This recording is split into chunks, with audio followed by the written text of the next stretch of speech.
can you educate our audience what exactly is whey protein? Mother's milk has whey. Infant formula has whey. When you give milk substitutes to kids, they have whey. If mother's milk has whey, how can it be a bad thing? A doctor was telling me recently that in 3,000-4,000 year old Ayurvedic texts, while making atta, there is mention of paneer water being used to soften the atta and make it more. It doesn't say protein, but to make it more nutritious. Whey protein supplement is better when there is no other added ingredients as much as possible. So can you educate the audience in terms of what we should look for? It is such a big misconception. Oh, when I take protein, I get acne, I get bloating, I get headache. I generally don't feel good, I feel queasy. It must be the protein. Consumers don't even know what quantity they are having over a period of time, even within the day. Why the hell is there sugar in my chips? Would you have ever thought that something salty has sugar? But it does, right? Because they know that the play of salt and sugar on your palate is something that you go mad about and then you can never let it go. But many brand names in India which seem like, oh, ye to kitna fresh hai, aur ye kitna sahi hai, etc. You will find a star mark where if you follow the star mark, it will say, this is just a trademark. It does not represent the true nature of this product. Hazelnut choco spread in the market, it doesn't have any hazelnut. It only has hazelnut flavor. Packet is telling you, oh, it's great for you. Mouth is telling you, oh, I'm loving it. Gut doesn't have a voice in all of this, right?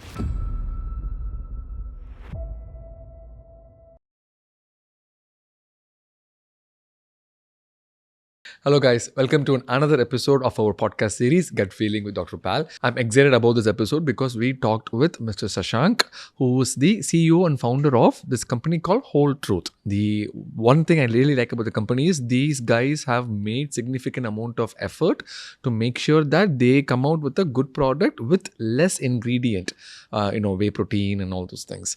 Usually the bigger problem in the market is adding so much amount of ingredients. So we talked about how to read the label and what are the things that we should look when you are looking at a package and how you can modify accordingly to your daily requirements, including protein.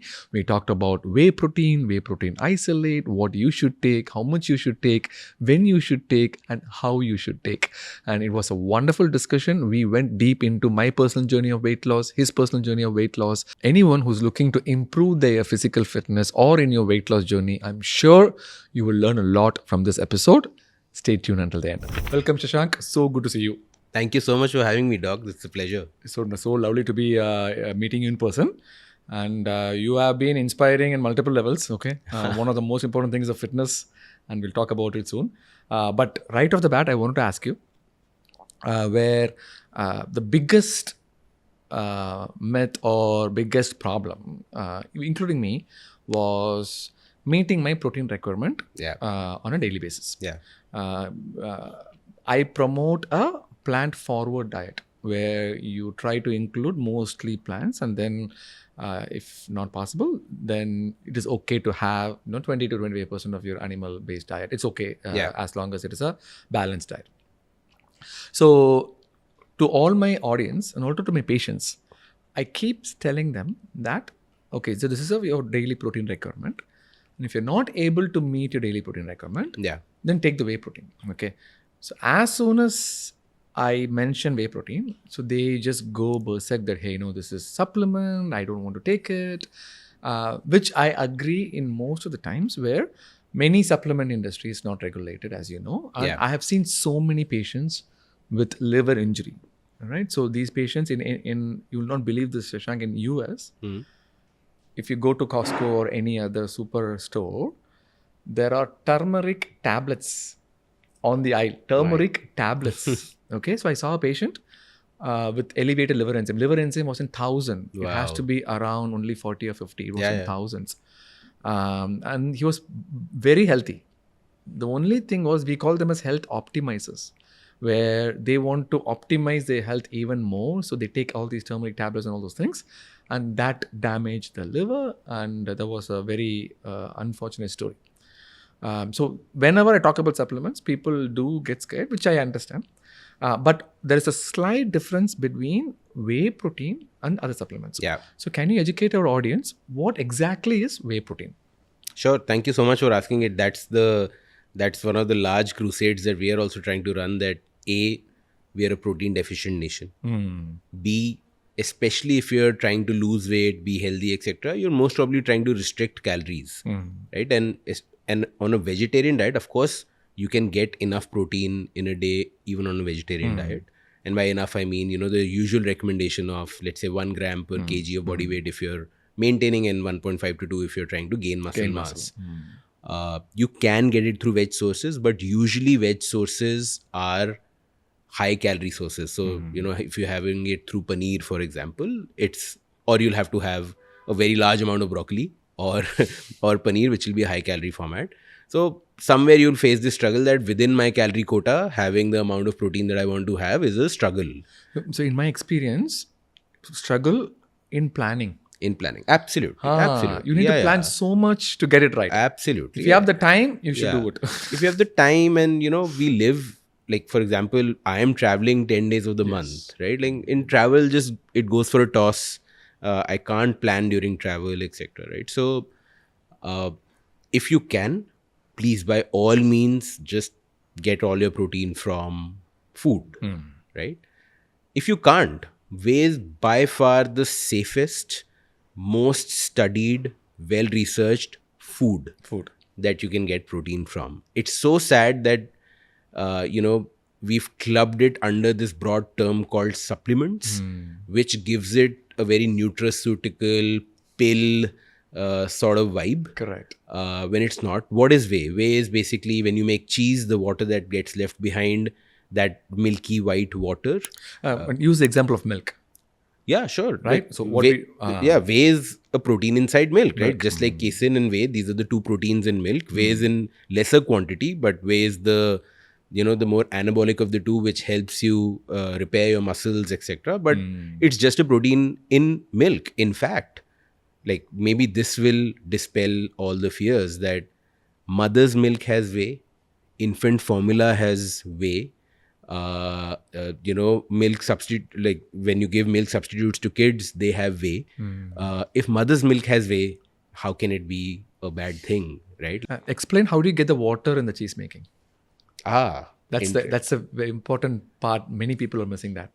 Actually, let's talk about this, right? Like, there is we'll have to go down the rennet path. Yes. Like when you put rennet while you're curdling the milk, it separates the fat out. Correct. And it separates the protein out, and the water that gets out. And honestly, rather than go down the technical path, a doctor was telling me recently that in 3,000-4,000 year old Ayurvedic texts, while making atta, there is mention of paneer water being used to soften the atta and make it more it doesn't say protein, but to make it more nutritious. Right? So this age-old practice, and we've all seen it in our homes in India. We've seen, because paneer used to get made at home. Correct. Right? Paneer is a cheese. And that water we've all seen in our homes. That has whey. Exactly. Right? Exactly. And if technology has just allowed us to spray dry it to an extent that it becomes a concentrated form.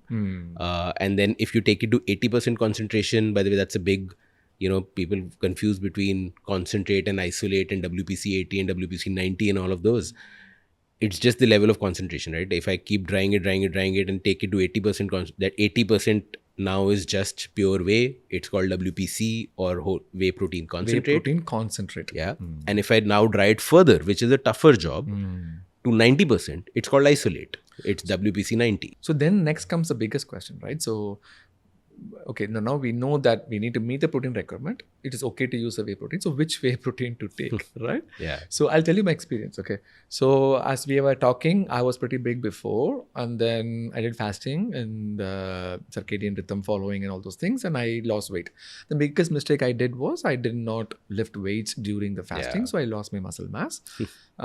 So Same. Yeah. Very same. Yeah. So as you have gone through the same journey as well, pretty much, and we both of us know that how important is to preserve the muscle mass Absolutely. during the weight loss journey. So what I did while I was trying to build the muscle, they said that, okay, we need to increase your protein requirement. No matter how much I didn't go beyond 1 gram. And then they said that, okay, so time to choose whey protein. I said, which one to take? And they said, there are nutraceutical shops available in US. Yeah. Where you can go in, check your body fat percentage with that machine. Yeah. And then they will give you a sample. Okay. And you test it out which whey protein works out for you. This is what the trainer told me. All right. So I checked out each and every sample. And then the 7th day I went, the guy said, you don't come here anymore.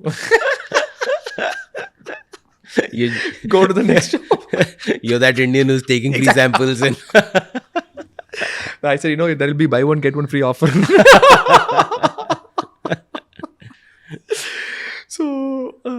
So then the reason is every time I did the WPC, I started having the bloating. So I was just thinking that it could be an alternate version. Yeah.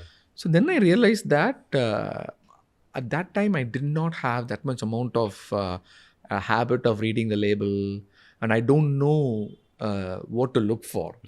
So now at least I have a little bit more knowledge that whey protein supplement is better when there is no other added ingredients as much as possible. So can you educate the audience in terms of what we should look for?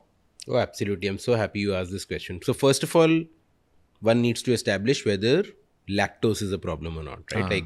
Like we discussed in your case, lactose was the problem because that helps you decide whether you'll buy a concentrate or an isolate, right? Let's say you've done that now, right?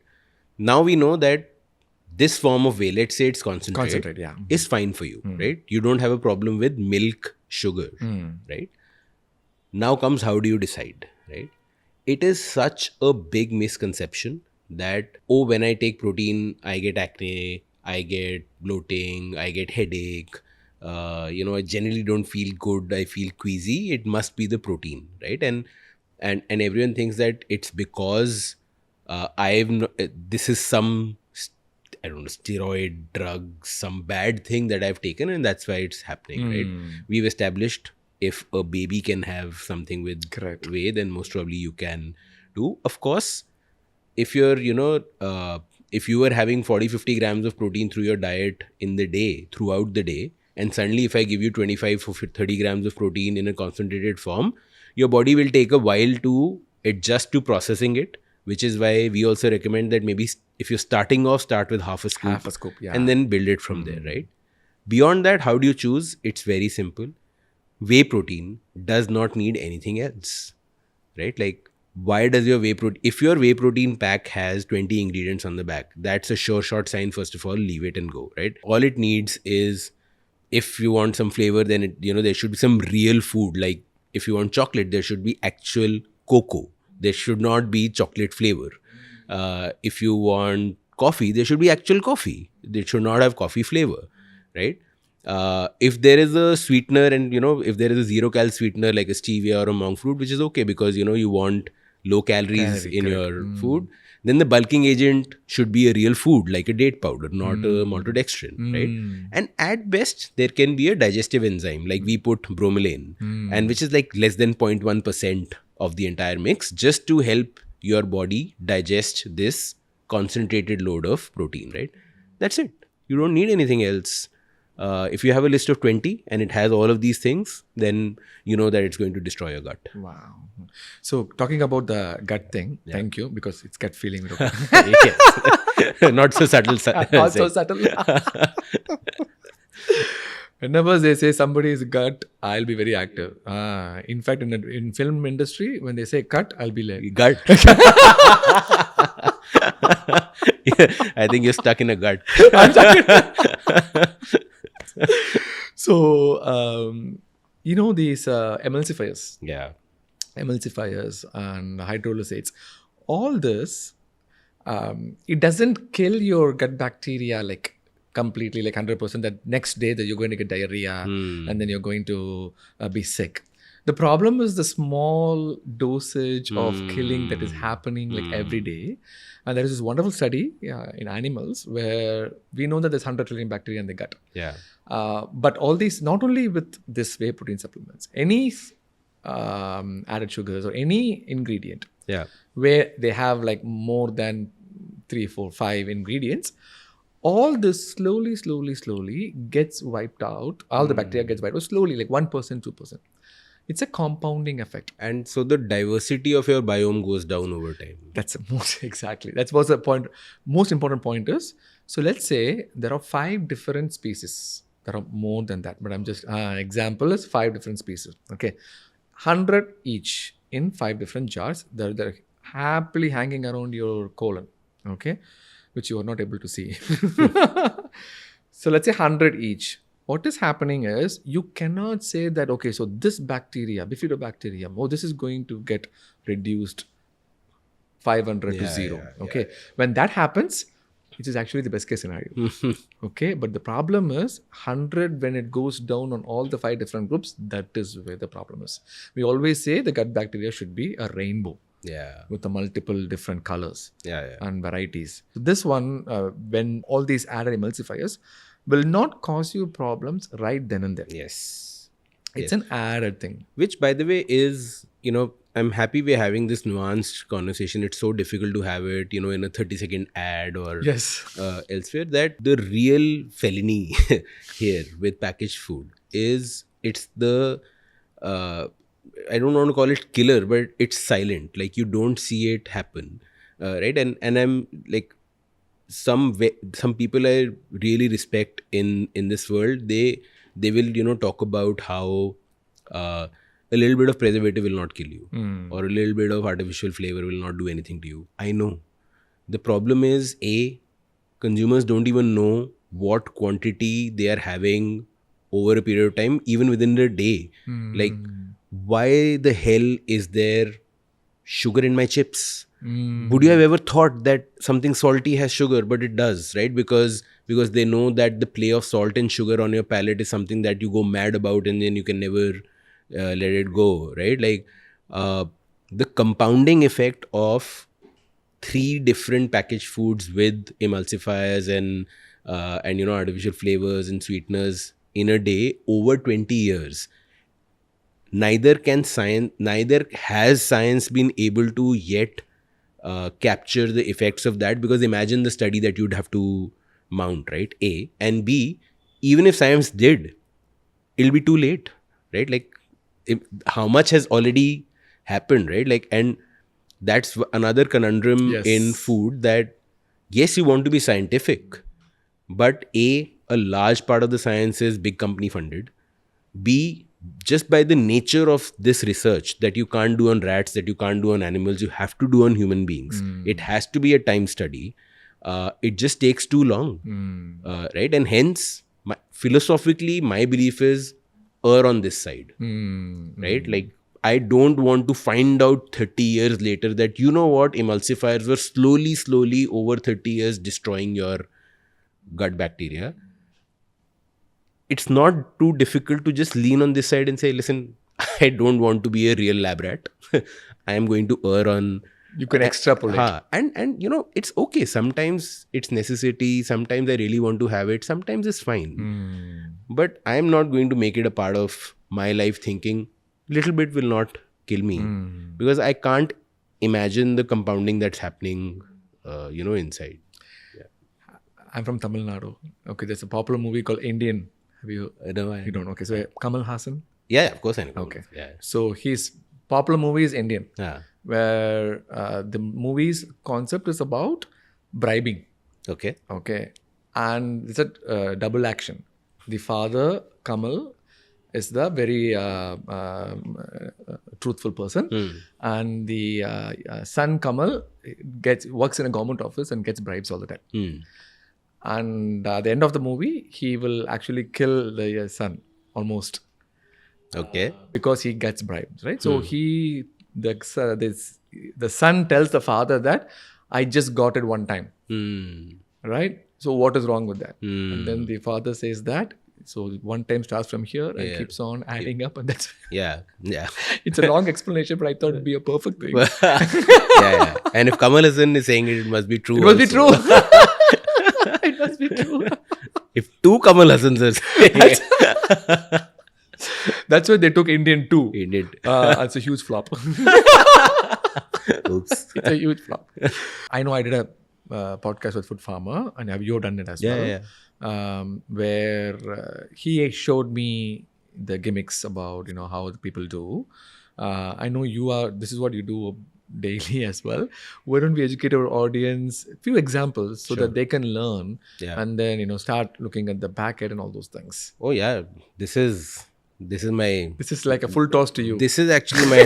This is a full toss. Yeah. And this is my day job. This is my day job. I see. Everything else is around it, right? So, I really think that, and Revant, Food Farmer, we so agree on this that we really should be taught this in school, right? And it's right there. All the information you need is right there on the pack. You just need few basic rules, which I'm happy to share, right? So, first rule,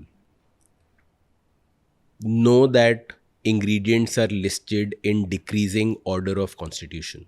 It's by law. So when you read the ingredient list on the back of pack, the first ingredient is by law the largest ingredient in that food. The second is the second largest, third is the third largest, and so on, right? So if in your chocolate, the first ingredient is sugar, then imagine what your chocolate is. If in your child's hazelnut cocoa spread, the first ingredient is sugar, then imagine what you're feeding your kid first thing in the morning, right? So rule number 1, turn the pack. First, please turn the pack. like the joke we have internally is the front of pack on any packet of food is like a guy's Tinder profile pic, right?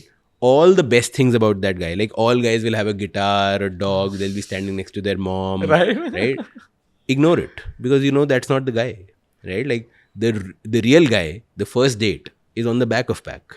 Right? So just skip the front of pack and go to the back. The back is the Aadhaar card picture. Is the Aadhaar card picture. Absolutely. Right? Like that's the real deal. Right? So just go there. First thing you read is the ingredient list. In the ingredient list, look at the first 2-3 ingredients. If they don't resonate with what the name of the product is, then it's a huge red flag. Right? If sugar is the first ingredient, it's a huge red flag. If the ingredient list has 20 ingredients, it's a huge red flag, right? Like, why the hell do you need 20 ingredients, right? Like, no food. Bread needs 3 to 4 ingredients. Protein bar needs 4 to 5 ingredients. Whey protein needs 3 to 4 ingredients. Biscuits, if you make them at home, they need 3 to 4 ingredients. Why the hell do you have 20 ingredients? If you have ingredients you can't pronounce, like fructoooligosaccharide and maltodextrin and erythritol and all of this stuff is there, please drop it. Chances are this is not good for you, right? And I say this in the extreme. Yes, there is some nuance here. Yes, some things are not as bad as other things. But if you want to make a rule, right? Because we have so much else to do in life that we can't be applying nuance to everything, right? We need some hard rules from where we operate, and then we make exceptions, right? So my default state, turn the pack, read the ingredient list, first ingredient, sugar, drop. 20 ingredients, drop. Can't pronounce ingredients, has numbers INS 961, which sounds like a ship. Right? Spaceship. Drop. Right? Like that's, I would say, big rule number 1. Rule number 2, after that, come back to the front of pack. Sometimes, let's say all of this is largely okay. You come to the front of pack and then you start seeing many claims. High protein, low fat, all English words, right? 100% whole organic, whole wheat, etc. High protein, higher than what? If I put 2 grams of protein in a cookie, it's high. It's higher than 1 gram. You can take me to court and I can prove it that it's high. Yeah. So any of these English words, which you should always ask, higher than what, lower than what, right? And chances are you will find that it's a lie, right? Like the most common trick used is high protein, star mark, higher than our own last recipe. So our previous biscuit had 1.5 grams. Now it has 2 grams. It's like, Apple saying our fastest phone ever. like, your phone was slow, na? Then you made a faster phone. So is that what they write? Higher than? Yeah. Okay. I should look it. So all of these English language terms, again, idly ignore. But if you're falling for it, because if you're desperate to find that high protein thing, ki, acha, I found this hazelnut spread which is also high protein. Wow. Let me take it. Then again turn the pack around. This time go to the nutritional table. Right? In the nutrition table, you will find out how much protein it has. Right? And if it is 1 gram, 2 gram, etc., slap that. What is this high protein? You can only, for you, high should only be what percentage of my daily protein requirement can this fulfill. Right? Which we talked of in the beginning, which is this 1 gram or 1.5 gram. But for some reason, for Indian companies, reading the food label is slightly more difficult than the US companies. I think there is, I'm not sure of this, there might be some, there is the regulations the minimum font size might be higher in the US. In my experience also, I don't have too much experience in the US, but whatever little I have, the standard Nutri label has a higher font size. So font size is one. Yeah. The second thing is they don't make you calculate that much. For example, in one of the ingredient, I was doing a reel on this, and I was saying that they don't say one serving is this much, or they say 3 columns. One is 525 grams, another one is 100 grams. By the time you take the calculator and then you put it, you'll be like, that's okay, I'll eat the whole thing. I'll worry about this for the next biscuit packet. But I don't know, Doc, whether it's that brand that was doing well or it's the law. I'll have to check. I don't know the US law. US, I'm not saying it's good. It's bad over there as well.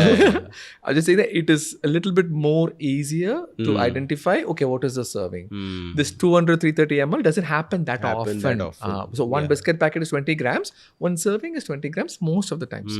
But the exact same situation happened to me over here as well, where the only reason I know that because I was doing that reel. Yeah. Explaining that thing, I myself got confused. What is this, 1 serving or 2 serving? And I said, okay, forget about it. Let's do a dance. It's super difficult. Yeah. Last rule I would say is one was that high, low fat, etc. that we spoke of, high fat, low protein, whatever.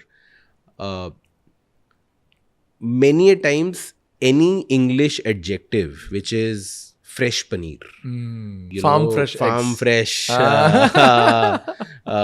nature's bounty, some shit like that, doesn't mean anything, right? Like the chances are, by the way, it's a trademark. I can't take the name because I'll get a legal notice, but many brand names in India which seem like, oh, ye to kitna fresh hai, or ye kitna sahi hai, etc. You will find a star mark where if you follow the star mark, it will say, this is just a trademark. It does not represent the true nature of this product. Correct. I've seen that. Right? So any of these, and then, there is green. No, what does that mean? It means that someone went and trademarked nature bounty written in this particular way is a owned trademark. It doesn't need to mean anything. It doesn't need to mean that this is natural. Right? Like, which blows my mind again, right? Like, how can you trademark English words which clearly mean something in the context of food and put it there without having it to mean what it says? Right? Like, there's another example is there's a hazelnut choco spread in the market. It doesn't have any hazelnut. It only has hazelnut flavor. Yeah, it just like, so it's like the probiotic supplement, but that doesn't have the probiotic. Probiotic, correct. The supplement is probiotics, I guess. Right? No, they say probiotic. Yeah. If you're discussing examples which blow our minds, there is a biscuit in the market which says high fiber. High fiber. Wow, good. My area. Tell me. The high is not HIGH, it is HI. So if you take them to court, they'll just say we were saying high fiber. They never said high fiber. But how does the consumer read it? High fiber. Yeah, high fiber. So marketers unfortunately have, devised very intelligent ways to, they know our buttons, right? Like they know we like whole wheat, Farm 100% whole wheat. In most cases, you will turn the packet and you will find 40% is whole wheat. In the ingredient list, 40 is, 30 is. You know what the trick is? The trick is that 30% is 100% whole. So it is 100% whole wheat. 100% whole, not 100% whole wheat. Got it? So we put maida, we put all the other stuff. But the wheat that we put was whole. So it's 100% whole. Yeah. Greenwashing, right? Like I am yet to understand why 100% whole wheat bread has a green packet. Whole wheat is not green. It is brown. Right? Because marketeers know that green signals natural and nice and farm and all of that in our brains. And see, this is where how brands broke our trust, right? Like why do brands exist? They exist so that I don't have to spend hours making a decision, right? Like if someone does all of what I'm saying, you will spend hours making a decision, right? So brands existed because you trusted brands that, this XYZ brand I trusted. This is from so-and-so house and these guys are nice people. Like TV, Samsung. And big stars are advertising. Chances are they are not fooling me. Just quickly, let's get it. Correct. Right? Marketers realize that these guys are blindly trusting us. They don't even read what is written. Right? And what that means is they are not applying too much conscious brain, right? They see something green, they see something whole wheat organic, they see something 100% high protein, they buy. So let's give them profile pic, let's give them what they want, give them, the photo of the dog and the photo of the guitar and all of that. Who's reading back of pack, right? And of course it'll be tasty because they've engineered your taste buds because of longer shelf life. And there's this book called, like, Michael Moss talks about sugar, salt, fat, that this unholy trinity. There is nothing in nature in which all three things exist together. It's only in human made food. And when they come together, they blow our senses away, right? Like we just don't know what's hit us. Right? And if I engineer that trifecta again and again in your food, right? Packet is telling you, oh, it's great for you. Mouth is telling you, oh, I'm loving it. Gut doesn't have a voice in all of this, right? Like it's crying inside. It's crying inside, but no one can listen to it. The gatekeeper is the tongue. Tongue is going for taste. Only the gastroenterologist can listen. Only, correct. Only you can listen. Do you at night hear 1,000 crying guts in your dreams? That's my gut.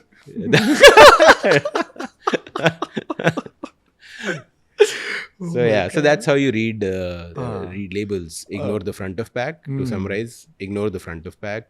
Go to the back. Read the ingredient list. First ingredient is the highest one. If it's sugar, drop it. If you have 20 ingredients, drop it. If you have stuff that you can't pronounce or it has numbers, drop it. Go back to the front. If you're buying this for some high protein, low fat, etc., go to the nutrition label. Confirm it. Confirm it after checking the serving size. It might not be your serving size. It might be something else that has been put there. If you're buying it because it's green, don't buy it. If you're buying it because it says Nature Bounty, Farm Fresh, XYZ, those English words don't mean anything at all. All you need to do is read ingredient list, read nutrition table, then decide whether it serves your purpose, whether it serves a significant proportion of the daily intake of one of those macros, protein, carb, fat, or micros that you want, and then buy it. 2 points I would like to emphasize. One is you told about the high carb, high fat. Yeah. Our body is tuned for that. Let me explain why. When ancestors, exactly as you said, they were plant-based mainly, and the success of hunting was 1 in 10 days on average. Yes. And they store, and that is why, especially in Indian ethnicity, many of the adipose tissue or in the abdominal area, thinking that you will need this energy sometime in the later, which will never happen. Yeah.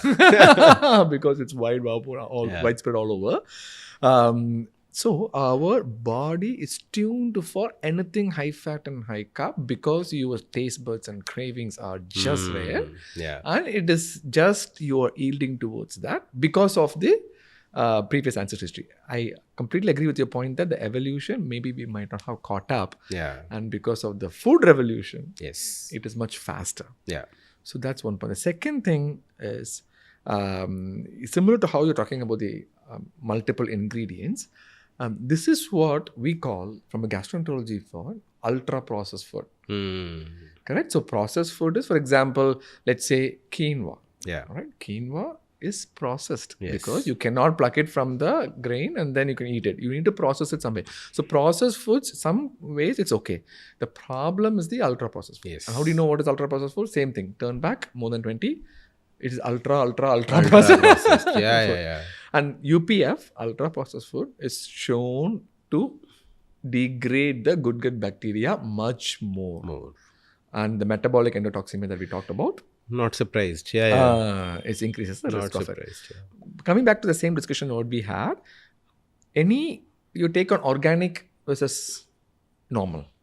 Should we spend money on the organic? Is it really organic? Yeah. My take on that is there is this dirty dozen Yeah. where certain vegetables fruits and vegetables have been shown to be high in pesticides because of the way that it was grown. So the Food and Agriculture Company Association have put this together that, okay, if this is the list of dirty dozen, we'll put that in the description. Yeah. If you can afford and if you can you can buy organic on this one. Yeah. But I still don't know for your chicken, for your eggs and everything, how important is that to get organic or not? I don't know. Honestly, again, I don't have a science answer to it because research is nascent. It'll take, so many years to get there, etc.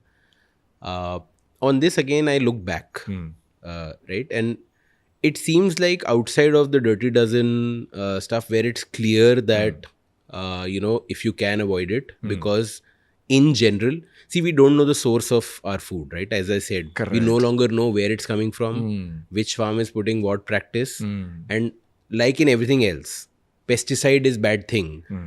Dude, without fertilizers, we cannot feed the human planet at its current strength, forget about its future strength, right? So there is a practical angle to it, and in one way or the other, some form of fertilizer was being used for the last 50, 100 years also. Yes, it's become a lot more chemical now, but there's no chance you're finding out which farm this has come from. Some people are trying to blockchain and trace it now, which is a great initiative.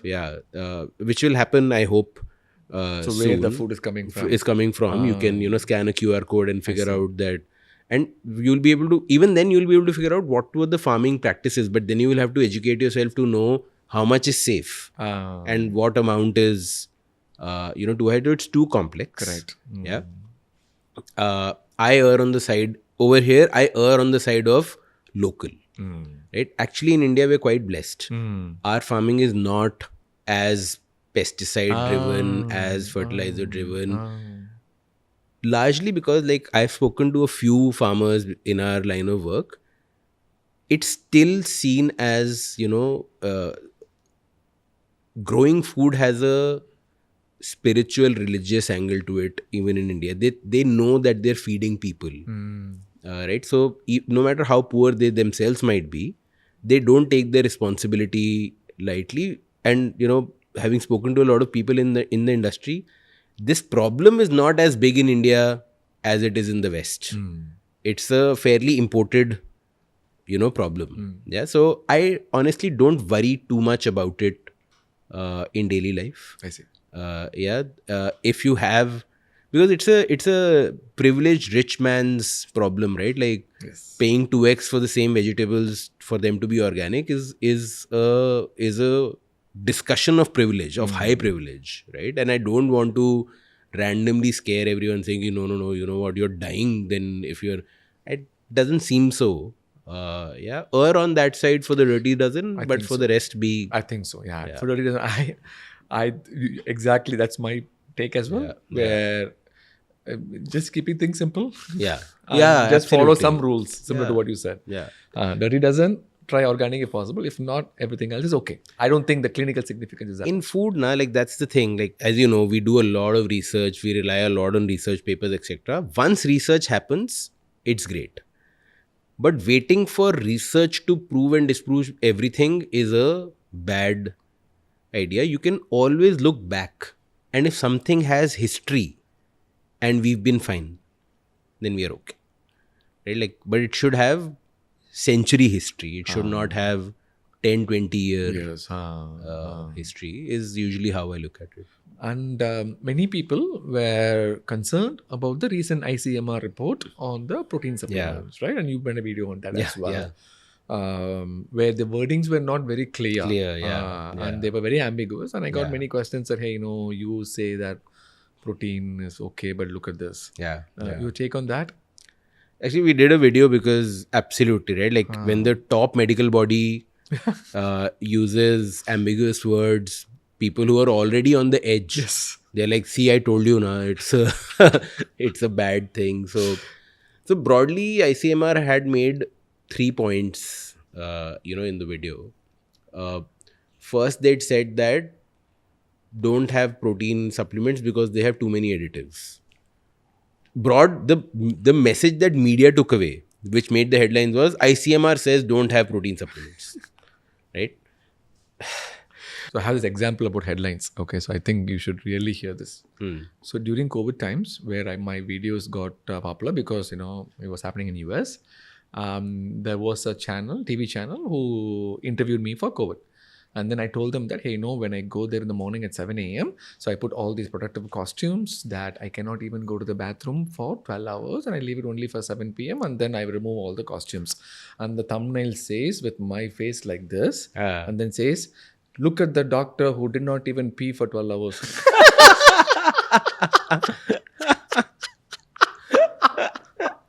Yep. Pretty much summarizes what happened with ICMR. ICMR. Yeah. The poor medical council is telling us that don't have protein. Don't have protein. So there were 3 parts to, when you read the research report, like the report that they put out, there are 3 parts to it.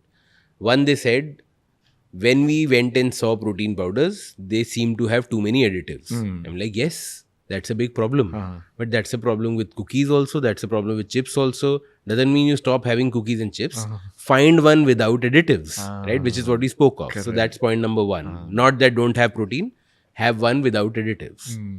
Just wanted to wrap this up by asking your journey of fitness now. What stage and what level you are in? Oh, the journey has been like now... Actually, I just turned 39. The first time I started losing weight was 19. So it's actually 2 decades. I just realized as I start. So when I was 19 years old, I was a 110 kg, 107, 108 kg sort of kid. And I'd been a fat kid throughout my life, right? Like the stereotypical fat kid school topper stereotype. Like that was me. And then when I went to college, I was in a boys' school. So there was no reason to not be fat either. Right? Like, who's looking? Right? I went to college and there were women and no one was interested in me. And I was like, shit, this is the reason no one is interested in me because I'm fat. So I lose weight. And I went batshit crazy. Like just like you were saying, I was relating that no one taught me. I didn't know anything. I just stopped. Someone told me about, the calorie equation that if you eat less than you expend, then you will lose weight. And it does work, right? Like, so I just stopped eating and started running. And, in 9 months, I dropped 40 kgs. And like everyone was impressed. I was impressed. I was like, wow, I have such great willpower. And I did. Like, I think from a willpower point of view, it was great. But it was stupid. Like, I didn't think of nutrition. I lost a ton of muscle. I did it all by just starving myself. And within 3 years, 30 kgs came back. And again, I was like, okay, something has happened, but I know the formula. I did again. In 8-9 months, I lost 30 kgs again. Again, stupidly. Again, like the way I'd done it in the past. Again, in 3 years, 25 kgs came back. Then I lost 25 kgs again. Wow. But the third time is when I said, this has happened too many times now. There is something I'm doing wrong. This time I will research. This time I will, find out. What has to be done. Yeah. That was the time when I started writing a blog called Fit Shit. Because I was discovering so much now. I would spend days reading research papers. So when I say, we respect science, like I spent a large amount of time. I'm not a doctor. A large amount of time just reading papers and reading meta-analysis of papers and reading peer reviews of papers, etc. Did that, and third time is when I realized that I cannot not build muscle.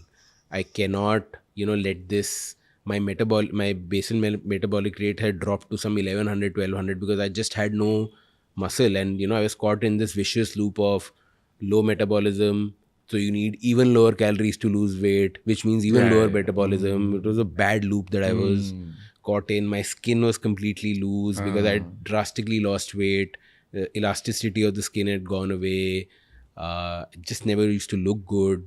Wasn't strong. Couldn't lift anything, etc. So it was in the third cycle when I started writing the blog that I finally started focusing on strength also. Then I'm telling you the journey now, right? So the first 10 years was largely weight loss through calorie deficit and running. So I went into marathons, etc. Did all of that because that was a game of willpower, but lost muscle, Then the next 5 years were muscle building, that I have to build muscle now. So like 27 to 32, I was building muscle.